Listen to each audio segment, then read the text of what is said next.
Hello, everyone, and welcome back to another episode of Changing the Climate, a show where we talk about the changing world around us and how we can make it better.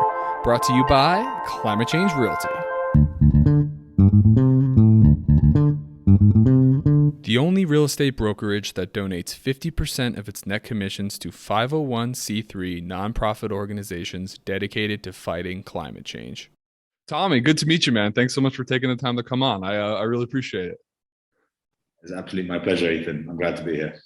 Yeah, we're really glad to have you, man. We're going to get into a really interesting conversation today, I reckon. But of course, we always love to get the show started with a little bit of background on who you are and how you got to be doing what you're doing at the moment. So, good question. I'm a New Zealand-born Londoner who grew up in North London and started my career in politics, working as a sort of policy and communications person, initially for some what's called public affairs companies, so companies that do communications around political policy development or whatever it might be. And I also used to work a little bit occasionally in the European Parliament for the Green Party as an intern there. And then after about 4 years of working in energy and banking policy and infrastructure policy, I sort of got to the point where 27, maybe you're the wrong party's in power to be a special advisor, which is the kind of natural thing for a young budding politico. And then I thought, actually what I'm really interested in learning about after understanding how the political system worked was this thing called capital markets, because everyone in politics kept on talking about the market and everyone in the markets keeps on talking about politics. So my background was in economic history, or the study of political economy over time, and so I've always been interested in the two. And then, I managed to get a job at Merrill Lynch, now Bank of America, in the research department, looking at what's called equity strategies, so trying to forecast equity markets, looking at big trends, looking at what should people be investing in, but also what's driving those investments, whether from a real world perspective or from financial markets perspective or economics, whatever it might be. And then, that took me to New York I went graduated from equities to all asset classes and worked in New York, again at Bank of America, up until last year. And so that got me into my early 30s, and I sort of looked around and thought, okay, well, I've sort of done my applied PhD in politics and my applied PhD in capital markets. How do I bring this together and think about something that I wanted to do? And just, I guess, to finish, the essence of B0 came down to a bit of an amusing story. I was there thinking, I don't know what I want to do next, but I want to leave. And I went to Japan to watch the Rugby World Cup with a friend of mine who's a musician. And he had just come off a world tour, and he was interested in saying, I'm worried about my world tours. I'm worried about lugging all this expensive equipment around on planes. Do you think, is there some way that, I could become more, environmentally friendly, or I've heard this term carbon neutral tour. And then he started talking to me about, what are these things called carbon credits, and how do I understand, are they just greenwashing? What are they? And really, for some reason, him asking me that question was the sort of, the cliched light bulb moment where really what I'm still doing now, nearly 2 years later, is still the result of that one question, effectively. And so much so that I actually, before I left, tattooed it on my arm, the name of the business, just to make sure that when I got back to New York, I would follow through with my actions to actually quit my career and go and set the business up. Badass, man. So you got a tattoo that says B0 on your arm? I've got the Japanese B0 on my arm. Yeah. Very, very cool. Where did your interest in politics originate? I'm just curious about that. Originally my parents academics. My godfather was one of the founders of the Green Party. He's a German politician, so it was always my upbringing. My mum used to work as a diplomat for the New Zealand government, so it was part of the, sort of the household. But I think everyone has the subject matter that gets them very excited, and I think when you get older and when you grow up, you look to try to align things that you're good at and things that you're interested in. And ideally, you're good at the things you're interested in. Otherwise, it's quite tricky. And and I just sort of started going deeper and deeper. And then, honestly, I left university. I had no idea what I wanted to do, really. I studied history. And my brother said to me, oh, why don't you go and do some of this sort of public affairs stuff? And I thought, actually, that sounds pretty interesting. Mm-hmm. I started getting closer and closer to politics. And I think for me, it was about that thing I said to you before. What is political economy? It's decision-making and the economic systems that inform it and the political structures that deliver it. And I think that's what really interested me. And I wanted to see how Westminster worked. What are all these politicians do the whole time? How does that whole game work? How do you cast spells on the press? How do you get people to to vote for you and all that sort of stuff? Yeah. So it sounds to me like you're more interested in kind of understanding how the systems work rather than like creating change yourself. Or am I kind of picking up the wrong message? I'm just curious, if someone's interested in politics, I feel like they're like, I want to be the leader, or they're like, something's wrong and I need to fix it. It sounds like you're like, I just want to understand how it works and do whatever I can to kind of help it. Certainly wouldn't have given you that answer if I was 21. I think you would have found me a firebrand, telling you everything that needs to be done.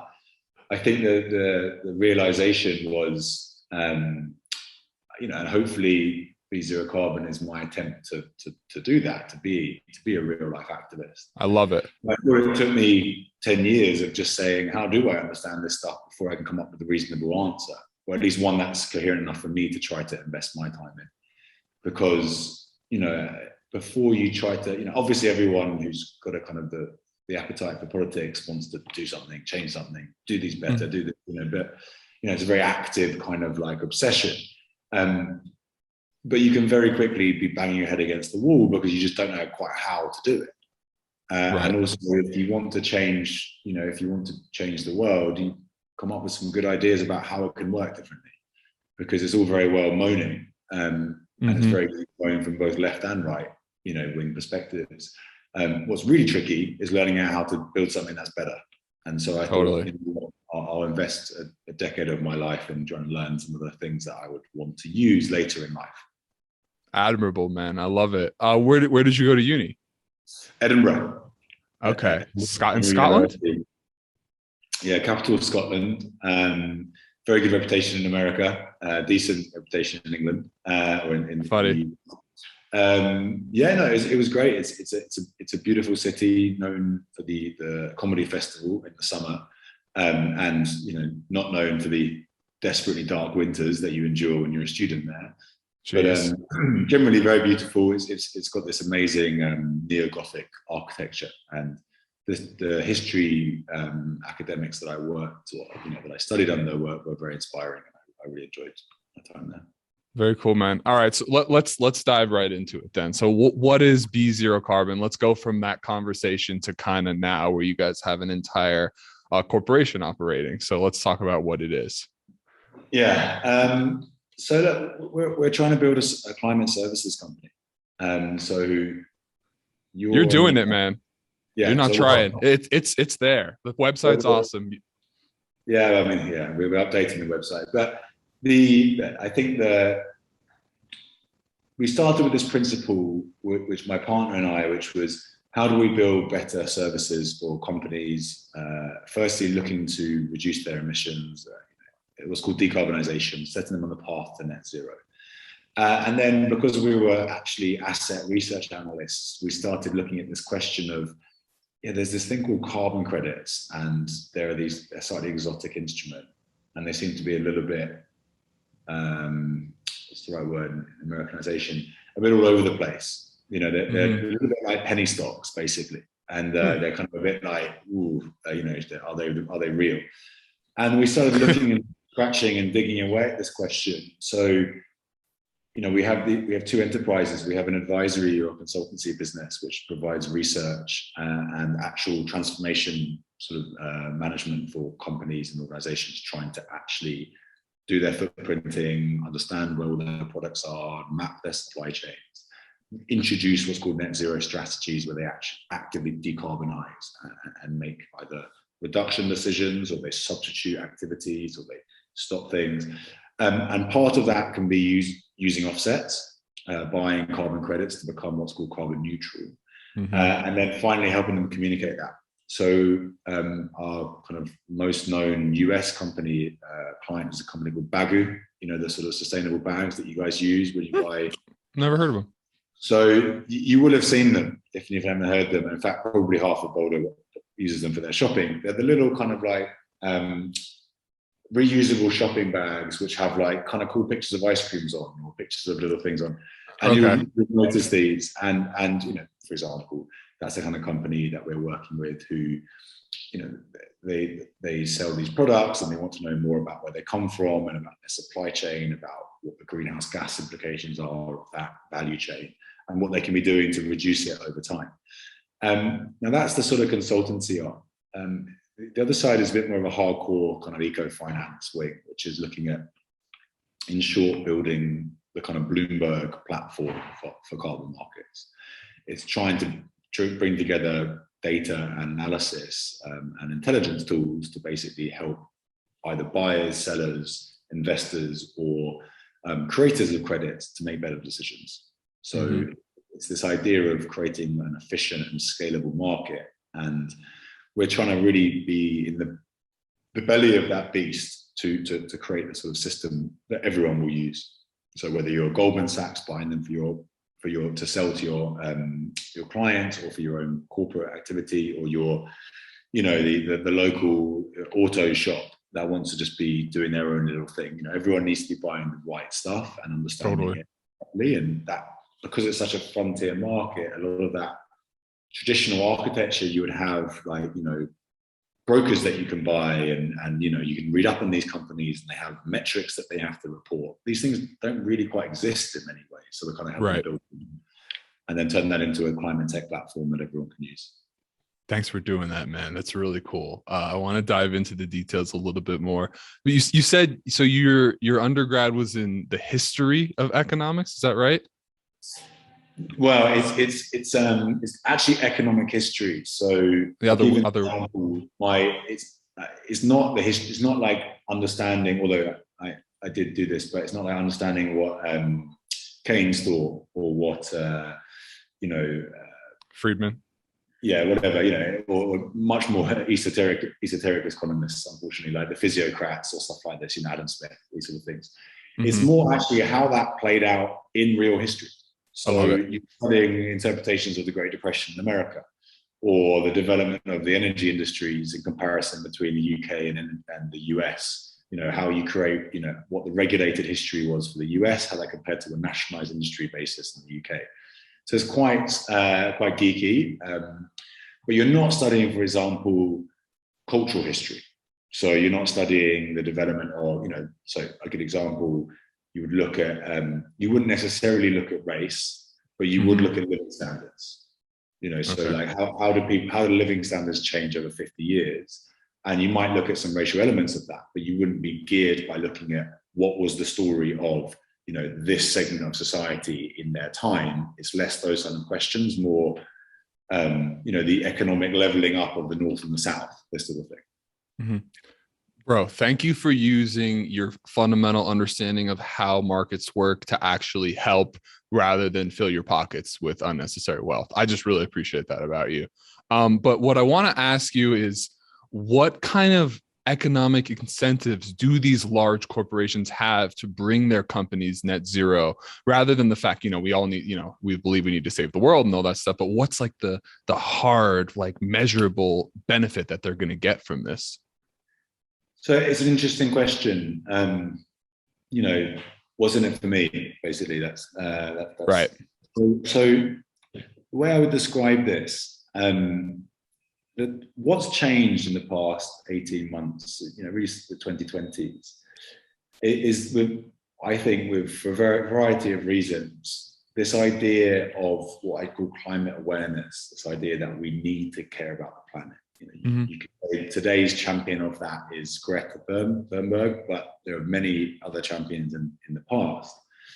And it's that sort of placard waving, we've got to save the world, do our bit stuff. Now, my argument, particularly post-Trump in America, is that's actually been won. I know there are some people that are out there saying that this isn't real, but in general, people are kind of like coming around to the idea that this is a real thing. Mm-hmm. The next argument is climate action. What do you do about that? So yes, it might be real. Yes, there might be this deterioration, but what do I do about it? Now, back to the point about corporates. They've traditionally said there is this trade-off. You said Friedman. Friedman wrote a very famous essay about shareholder value, in which he said that the priority of a company is to maximize the value, their shareholder value. Now, but maybe he had his time. He had his way. He was the inventor of an economic regime, and the guy, whether or not he was there for 30, he powered the global system for 50 years. So you could say you don't like it, but he's a bit of a legend in terms of history, even if you don't like what he said. But he basically came up with this idea, right? And his the analog for the environment was, if you're doing something which doesn't maximize shareholder value, like investing in the ecosystem potentially, then you're not an effective CEO, or whatever it might be. Now, what's changed is, and what I was really kind of experiencing in firsthand in the research department at Merrill Lynch in New York, was the rise of this thing called ESG, which is this thing called environmental and social governance, which is the non-financial fundamentals of a business. What are you doing about diversity? What are you doing about equality? What are you doing about gender issues? What are you doing about the environment? What are you doing about governance? What are you doing about all these sort of things? And increasingly, people have started to get, okay, I understand you have to have governance structures. I understand that you can't just have 90% white men all the time, and these sort of issues. But actually, they're, in the grand scheme of things, they're super important. But there is somewhat more imaginable in how you implement them. I know that the face of my boardroom has to change. That's at least something I can picture. I can literally make that happen. Hopefully, in good time.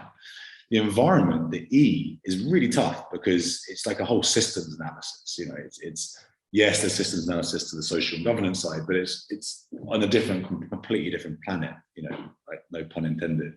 But the idea here is, okay, well, imagine going back to Friedman's point that the environment starts affecting shareholder value. Mm-hmm. Now, without sounding a bit too sort of financial landlord, this is sort of what's kind of started to happen, right? For sure. You can see it from the Wall Street Journal, from the just general news, from the way in which Biden's gone about the reconstruction post-COVID. It's environment, it's jobs. It's the two are linked. That's actually reasonably new, right? And that permeates through government, through society, through companies. So how do you make corporates care? To go back to a simple answer, they need to care because I believe their share price goes down if they don't care. Now, if you really want to make a company sweat, you start affecting its cost of capital, its ability to raise money, its ability to create new products, new services, new customers, its resilience, its long-term valuations. And this little E, which is a big E in the planetary terms, but in financial markets is a little e, has been percolating through the sort of psychosis of all the investors, precipitated by this big shift which happened in the past 3 or 4 years, which is millennials now outspend boomers. Okay. What was the example of that recently? All the GameStop stuff with the drop by Biden and all that changing around with Robin Hood, all this sort of stuff. That could never have happened before because the size of the wallet for the millennial generation was just not that big. But now millennials are going around going, I want to invest in companies that do better for the planet. So that kind of brings together that circle, which is to say, I'm a company, I've got decisions to make, I want to maximize my shareholder value, even on that really narrow interpretation of the company. Suddenly, my environmental policy is part of that. So that's kind of what you have to do. The other way, just to be very econometric for a second, is you have to force companies to price the environment into their business models. Definitely. If you force them to price the environment, they will take action because companies are rational and they want to minimize costs. So that's government forcing them to do things. That's customers saying, I'm not going to buy your product because it's not recyclable. I'm not going to buy your product because I know that you use sweatshops. Now, that was the stuff of the 80s. The stuff of the 2020s is, I'm not going to buy your products because it's damaging the environment. It's damaging the climate system. It's based on non-renewable fossil fuels. That's their buying power stuff. And companies listen to this stuff. Now, not as quickly as you hope, but they also know that the ones that get that right are going to have more market share.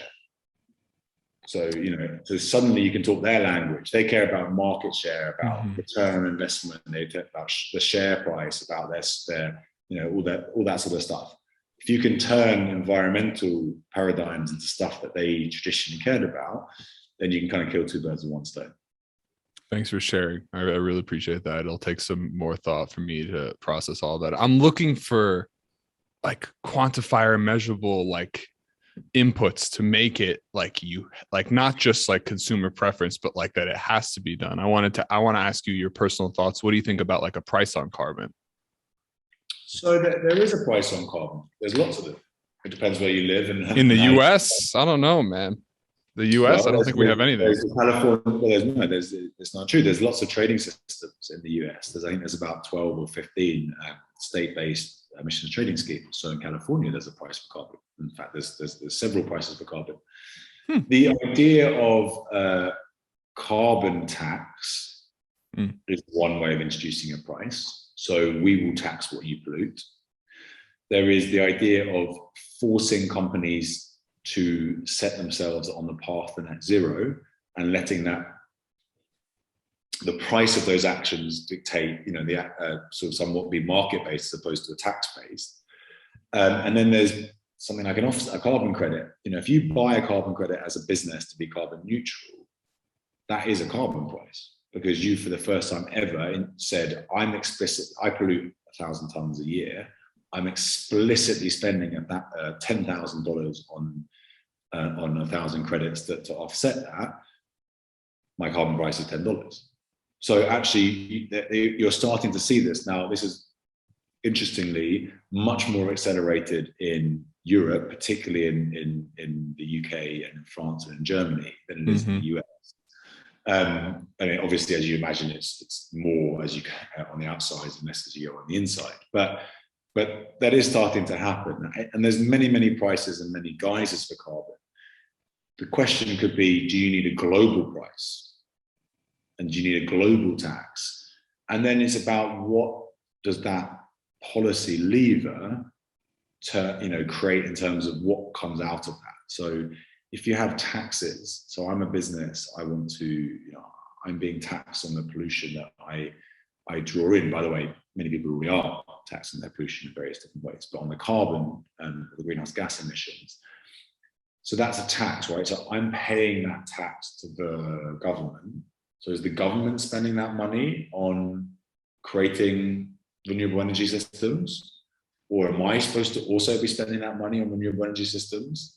Because you're taxing me, so I'm going to go, well, I pay my taxes. So are you creating a system? Or if I'm forced to do it via policies, but I get to decide how it's spent, I'm then going around and going, oh, I need to go and buy off different suppliers or different people. Is that a better way of doing it? These are the sorts of philosophical debates that are going on at the moment. If you introduce a price on carbon and you introduce a tax on carbon in any balance, what are the types of externalities, consequences of those policy levers, and what does that mean for the economy in real life? That's actually playing out. That is playing out. It's important. Yeah.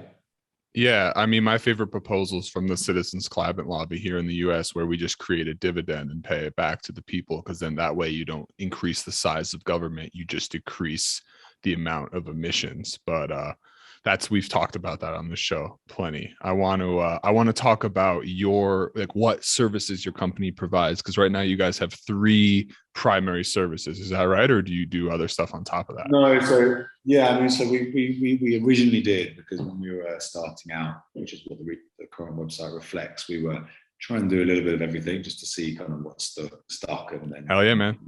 what we're interested in, and maybe a little bit without some direction. Sometimes you could happily criticize. Trailblazing. Yeah. So as I think I said at the beginning of the show, we've really iterated and been refining our proposition. We provide research and consultancy services for companies that want to become net zero and change. And the main part of our business is building this climate tech platform, which looks at the quality of carbon credits. And so that's our real focus. Sorry. Quality of carbon credits? Yes, that's it. I'm sorry. Don't worry about it, man.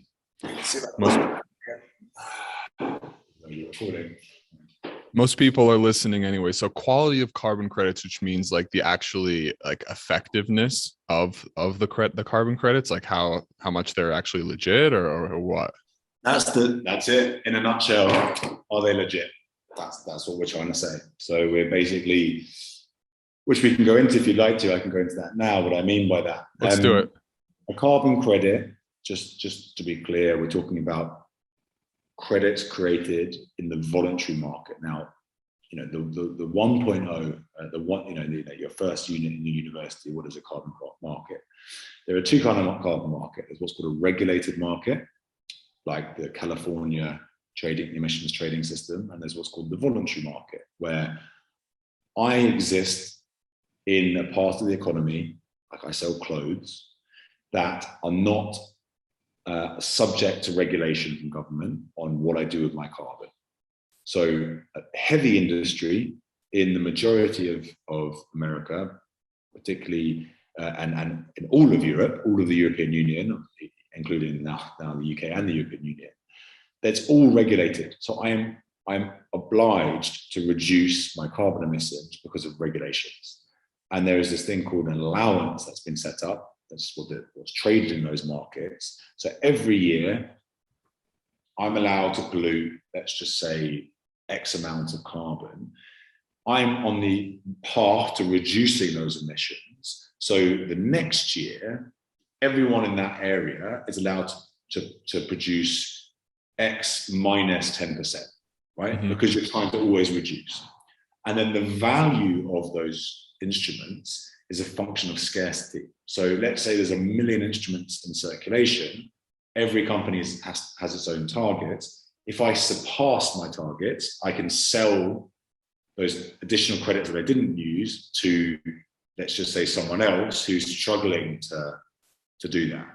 Mm-hmm. And so it's a way of doing two things: allowing companies to trade with one another, surplus and deficit companies, and also totally reducing the total supply of them every year so that it forces companies to change. That's nothing to do with what we do. That's the regulated government markets. Okay. That's been going on for about 20 years plus in the EU and in various guises in the US. Hold on a second. So does that mean in the EU they impose like emissions requirements on corporations? Yeah. So they have to offset with these tools, or else they'll be penalized or something? Not offsetting, it's they must decarbonize. Okay. And so you are allowed so if you're an industrial company, you produce chemicals that go into some sort of industrial process or something, real heavy, dirty industry. You are legally obliged to every year reduce the impact that you create every year.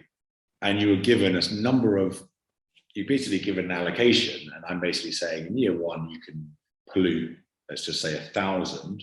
And in year two, it has to be 990. And in year three, 980. Mm-hmm. And I'm obliged to either meet those objectives by investing in change or buy credits off someone else who's investing in change quicker. That's just the way the market works. Now, there's a whole market beyond that in more mundane and less sort of heavy and dirty industries, which is called the voluntary carbon market, which something like a bank operates it. A bank doesn't extract oil. It doesn't, not directly. It doesn't burn it in a gas in a power station. But it does employ 50,000 people, and have huge amounts of impact because of the buildings it uses and that sort of stuff. International clothing brand, Nike or something, it's not creating, noxious gases, but it is producing, 1 billion products a year, and they all have their own consequences. These guys are not caught under the regulated market. They're not obliged. They're not to change things. They do it because they, as we said at the beginning, they either want to because they think that's a good thing to do. They want to be ahead of the market. Voluntary market. That's the voluntary. Like literally, you're voluntarily doing it. Now, in that market, the process for creating, and this is what we mean by offsets, a carbon credit, is pretty simple. I've got a piece of land, or I've got a business activity that could either be enhanced and sequester, what's called sequester, or remove carbon, or I could change my activity and that would cause avoidance, like building a renewable energy plant, or would cause me not to be emitting, like putting some sort of clean filter on a chimney or something. The problem is I can't pay for it. It's really expensive to do that. You've got farmland in Montana, which has been decaying because of overgrazing for the past 100 years. And as you know, soil is an incredibly bountiful carbon sink. And the decay in that soil has caused the ability for the carbon cycle in that area to be eroded. And so some people get together, some landowners and some conservation groups, and they say, right, so we need $100 million to go and restore the soil in this enormous area. Yeah. How do they get the money? Where does that come from? Comes from a couple of places. The government could give it to them. Not the easiest thing to do, but possible. Money, like financiers, could give it to them. And what do financiers want? A return on their investment. Or, you and I could donate some money to them. Hard to get enough money from a donation base. So increasingly they're saying, right, I need to get some money and I need to borrow it to go do these projects. Now the credits were invented under the Kyoto Protocol to subsidize this process. Carbon credits are like welfare. They're like a welfare payment for a project, right? It's a way of saying, look, I think I can raise 60 million of that 100 million to do this project, but I can't get the rest of it because I just can't get it out of anywhere. I can monetize the climate benefit, the quantifiable change in greenhouse gas emissions as a result of this intervention. I can monetize that, sell it to people. And you, company in Boulder selling t-shirts, Patagonia, who wants to go out and support cool projects because you pollute 500,000 tons a year, you're like, okay, well, I pollute, I don't know, whatever. But yeah, 5,000 tons a year. I want to go and invest in some projects. How do I do it? Oh, I'm a project. I need some money to get my project done. I'll create this instrument. You can buy it. I'll sell it to you. I get the money from my project. You get the benefit of having your carbon reduction. All right, yeah, let's slow this down because this is where it gets very confusing for economic people. So the voluntary market is someone is doing a decarbonization project and they're looking to raise money, for example. I get it, but I want to make sure anyone who's listening can understand the way that you said it's like a welfare for carbon. So sorry. So I'll be very simple. Yeah.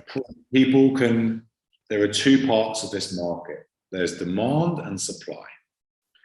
People demand credits because they want to hit their climate objectives. I'm a corporate, I pollute, I want to buy some of these instruments to offset my emissions. Very simple. How do I create these instruments? I'm a landowner, a conservation group, an industrial company, whatever. Or a DAC company as well, right? Yeah. Or DAC, yeah, absolutely. We'll talk about that later. We can talk about carbon removal, yeah. So I want to create a project, whether it's restoring soil, restoring a forest, building a DAC plant, creating a waste handling center, whatever it might be. And I know that action has an impact in greenhouse gas terms that I can quantify. Well, at least I think I can quantify. If I take that through what's called a certification process, like you enter, you enter your account at the end of the year to get checked by your accountant to tell you what tax you owe. It's a bit like that. You have to fill out all this paperwork, and you have to say, because of the intervention that I'm making, I estimate 100,000 tons in this area will be saved or will be reduced. Give me some money for it, basically. And these certifiers will say to you, actually, yeah, you've done the work, you've proven that you've made the case. I actually agree with you. We'll check this and we'll monitor it, but we'll give you these credits to sell. And you go, great, because I need that money to do the intervention, whatever it might be, go and plant all these trees, or go and restore the soil by buying non-till tractors or whatever it might be. And over time, the intervention that you have created, and when I say intervention, it could be building a DAC plant, or it could be, planting 50 million trees, or it could be, imposing some change in industrial process. That will start to create a climate impact. And I can measure that, I can monitor it. And those are the things that you get as credits. It's like, ding, I've saved another ton of carbon, I get another credit to sell, ding, And so that's the way it works. And the whole way, your corporate's there going, what do I buy? What's good? What's bad? What do I think about it? You're telling me soil's great, but this guy's telling me trees are great, and this guy's telling me that that's great. How do I understand this? What is it all about? And that's where you guys come in, right? That's where we come in. So we go, we help explain that whole process. And is that using the carbon ratings framework, or is it something else? Very good. So that's using this thing called the B0 carbon rating, which Let's get into that. Our methodology for understanding the quality of carbon credits. So the analog here is how, I want to buy a stock in the stock market. Mm-hmm. Why do people buy stocks? Because to make money. Yeah, to go up, because they think they're going to go up. How do I understand? Or maybe they think it's going to go down, a short sell. How do I make that decision? Well, I need some data. I need to have some comparisons, some fundamentals. I need you to submit your accounts. I need to interrogate it. You could make that decision by asking the guy next to you in the bar, Jeff, what do you think I should buy? Whatever, buy this. Lots of people do that. Speculation. It's not a very sophisticated way of investing, right? And then you have the full spectrum, which is, or they do it like games, or they just go, I just want to throw fire at someone. I don't care if it goes up or down. I'm just doing it for other reasons, right? Whatever the psychology is.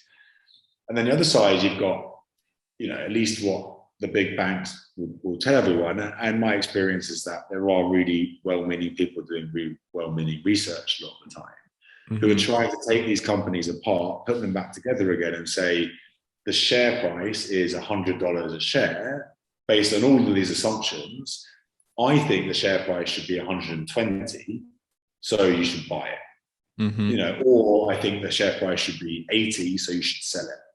And they're doing, huge amounts of statistical and database analysis based on all kinds of trends and data points. And hopefully, if they're any good at their job, they'll give you good advice. Now, that doesn't exist right now for the carbon markets. So the first thing you need to do to start doing that is going, how do I have a framework which lets me think about these things? So if you are learning how to value a company, you'll learn accountancy frameworks, and you'll learn present value, future value analysis. That's my favorite. Discount models, all this sort of stuff, DCFs, these kind of things, which doesn't really exist in the market. So in the carbon, so in carbon, what happens is, I said you have these projects and you go to a certifier. Look, I think these things are real. Can you give me your stamp to say that they're real? Which is, these things are like the gold standard, or Vera, or American carbon registry. There's all kinds of ones, and they'll go, yeah, all right, we've done. We're an independent body. We've assessed all the paperwork that you have submitted, and we're happy to make you issue credits. But the problem with that process is there's loads of assumptions built into it. So, if Jeff, your mate from the bar, or Donald, your private wealth broker for Morgan Stanley, you'd hope that Jeff knew less about the world, maybe he doesn't, but knew less about the world than the guy from Morgan Stanley. But what does he use to do that? Now, he needs that sort of those toolkits. Second of all, in carbon, the way it's been set up is you don't need either of them, because the certification person's told you that they're real. That's all you need to know. Gets a bit complicated, but basically they say it's real, you say great. It's not a very sophisticated thing. So to take that forward, to take that into something which is more manageable, you have to say, okay, well, how do I understand if it's great? How do can I trust you as the certifier? Can I trust that you are correct? Because I'm a buyer. Mm-hmm. These three people have all followed what's called certification processes, but they're telling me it's $15. They're telling me this one costs $30, and they're telling me this one costs $400. Help me out here. They're all worth one. Should I be rational and just buy the cheapest? Because obviously, if everything is worth one, you'd be rational and you just buy the cheapest, right? If you're telling me that it's $2 to buy this and it's $1,000 to buy this, and they're both worth the same thing, show me to someone that would buy the $1,000 one. Right. Never. So we're saying they're not the same thing. They're not actually worth one. They're worth different things because because of the way you think about it, the way you can model it, etc. I can go into that, but that's the essence of what a rating methodology does. It's trying to create some sense of interrogation tools to assess whether these claims that are made that sit underneath these credits are really true. So how do you guys make money then? What's like your income model? Great question. Yeah, no, we do the consultancy. That's how. So you work with the buyers to consult them on which credits to buy? So at the moment, we make money by helping companies become net zero, and we subsidize the platform with some of that money. Once the platform is ready for use, it's just going to be a tech subscription based. So, I'm happy to even give you when it's ready, you can have a free user, but you log on. Like you log on if you're interested in lots of data sets about carbon credits, but you'll log on and you'll pay a subscription fee. So, we will go and talk to, name a global bank, and that global bank, or name a big investment fund. They're going to go out and they're going to spend 50 million in carbon credits. Mm-hmm. They need some idea about how to model risk. They're not going to do that because they've read an article in the FT, or they've read an article in Nature magazine. But ironically, that's a lot of how they make those decisions right now. And so you need to be a bit more systematic, because that's not really a very effective way of having like a meaningful market. That's not very good data. So they'll subscribe basically. And then corporates who want to buy these things, they'll subscribe because they want to help someone to understand what's good and bad. Brokers, people that sell the credits to the corporates, they'll want to use it because they want to know what to buy. A broker's job is to buy at one and sell at two. How do I know what to buy at one? And then the corporate's job is to understand what broker A, broker B, broker C, broker D is telling me, and say, how do I compare and contrast them? Because they're all selling to me at two, and which one's the best? And then a developer is saying, I want to make these credits, but you're telling me that there are 20 different sets of paperwork I have to fill out. Which one is the best piece of paperwork to get the most climate impact and the most money back? And then I'm an investor. I've got 3 different projects I can invest in. How do I compare and contrast which projects to invest in? It works for everyone, basically. So it's just a way of everyone understanding, what it means to be a good or a bad instrument. Is it all just strictly focused on carbon, or does anyone take like a broader look at ecological footprint, like for example, becoming zero waste or something like that? So not waste, at least not yet. the long-term goal, and this is what I was just at a lunch about, is looking at other what's called sources of natural capital or ecosystem services. So water systems or biodiversity or pollination systems and all the other what's called regulating and servicing systems that you might have. Because an interesting interpretation is carbon, and when people say carbon, to be very clear, carbon is shorthand for carbon dioxide equivalent, which is shorthand for greenhouse gas emissions. So people talk about carbon, and what they really mean is this bigger thing called greenhouse gas emissions, but no one can say that every single time. So they just say carbon. That's the first, almost market in a new wave of markets, which is effectively natural capital, natural markets, not ones created from stocks, man-made instruments, ones created from organic instruments. And so a lot of what we'll try to do, if we're successful over the next 20, 30 years, is build those asset classes. When you're successful. Hopefully, when we're successful, build those asset classes with people, because, people are already thinking about beyond, climate change is not the only ecological disaster that we're experiencing. But carbon is the most developed market within the instruments that people are looking at to address that from a kind of like more financial theory perspective. The challenge is just that it's not a financial instrument. It's this weird scientific instrument. So it requires a sort of new set of thinking to turn it into something like that. Cool, man. Well, I appreciate you sharing all about that. I hope people can kind of get it. It's really complicated. I think eventually all these different videos will come out that can explain it like very simply. But as you said, this is constantly evolving, and hopefully there's more like standard procedure. Well, I really appreciate what you guys are doing. Before we kind of sign off here, do you want to tell me a little bit about your partnership with Carbon Engineering? Yeah, so look, carbon credits are made in many different ways. And some are really cheap and some are really expensive. And as I explained, they can be different qualities. One emerging solution, not without its controversies, is technology-based removal. So it's quite a specific interpretation of climate change that what's wrong. It's a bit like a sort of Western medicine versus Asian, Chinese inputs, outputs. Simple. Yeah, it's like, my leg is broken, fix my leg. Not like my body and mind are like deteriorating, therefore heal the soul.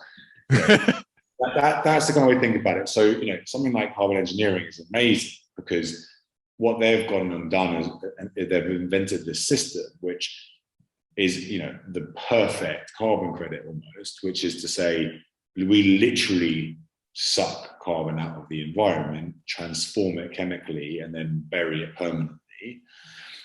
And this is a real frontier technology. It's really expensive and it hasn't been built yet.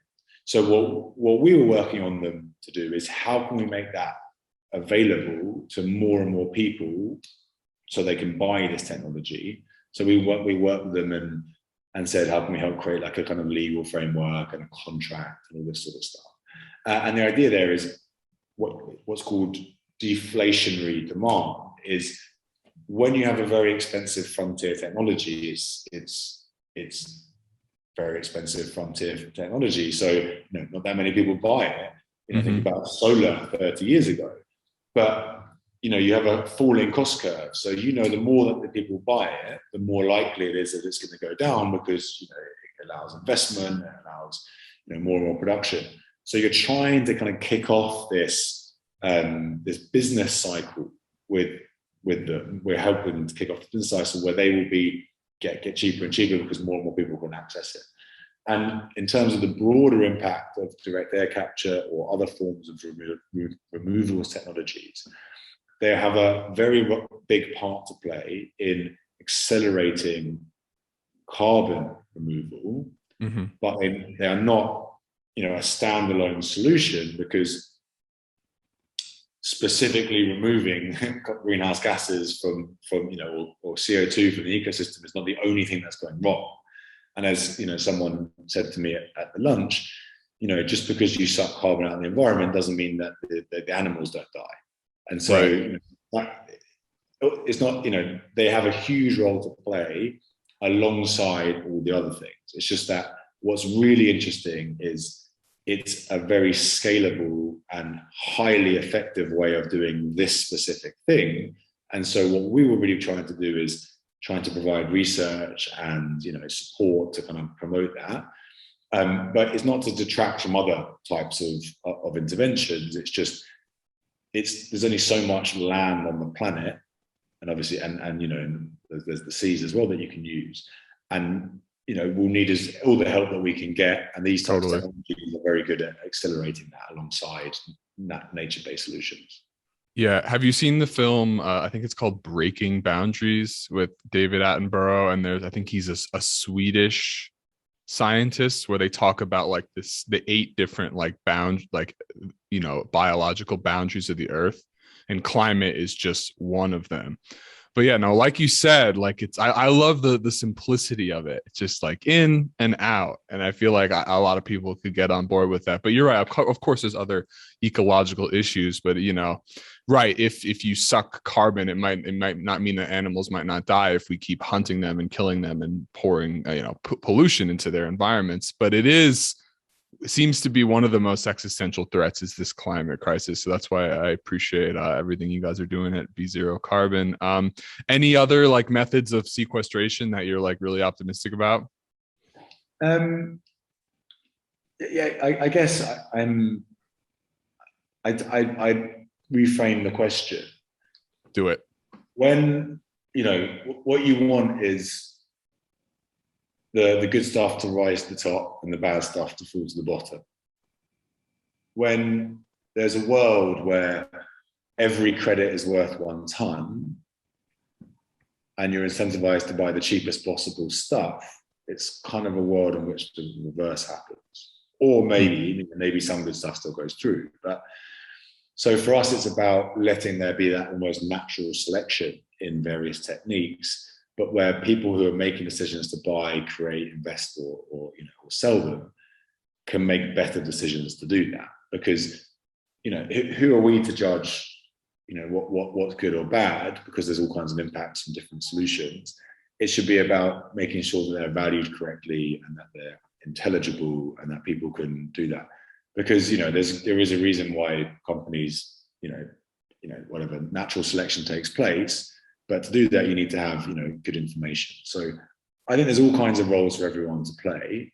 I think increasingly, nature-based solutions will be seen as a way of broader ecosystem restoration.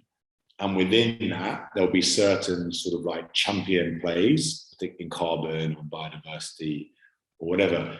I guess I'll leave you with the central premise of people in this movement is returning the world from thinking that there's people and there's this planet and we're kind of in control, to going back saying that we just exist in a global ecology and you can't kill the system and still exist. So you have to have this sense of like, how do we put ourselves back to that idea of circularity and existing within a greater sum of our parts. And this is the fundamental philosophy, I think, of what people are trying to do. And it just has lots of different ways of expressing itself. I love it, man. Any last pieces of advice for like an individual who's really interested in pushing this market forward? On a personal level? Yeah, I think a couple of things that people can do, what are your biggest sources of emissions as a person? It's, international travel. And obviously which class you sit in that international travel. It's using, a lot of goods that have, obviously bad inputs. It's the energy you consume at your house. And, and those are the sort of big sources really of what we do. Obviously the diet that you consume. So being mindful, I'm not someone that believes that that the whole world should eat leaves, but I think, maybe you don't eat 17 beef burgers every day. Maybe chill out a little bit on the beef and just stuff like this. So that's kind of very important. I think then if for anyone that's listening who's kind of itchy in their chair in their careers, don't be afraid to give up your career in something that's consider the 20th century industry and just go in, and there's a huge emerging climate industry or environmental industry. Just go and join it and retrain, and that's much more fun than doing some middle management job at a bank, or whatever it might be. So don't be afraid to sack off your career and go and do something else, which is contributing to the future that you want to see. That's probably the most activist thing that you can do. I couldn't agree more, and I appreciate everything you guys are doing at Be Zero Carbon. Thanks so much for coming on the show and taking the time and talking through everything. It's been a real honor, man. I really appreciate it. Absolute pleasure. No worries. All right, everyone, and of course, we will see you next week. Have a great day. Peace.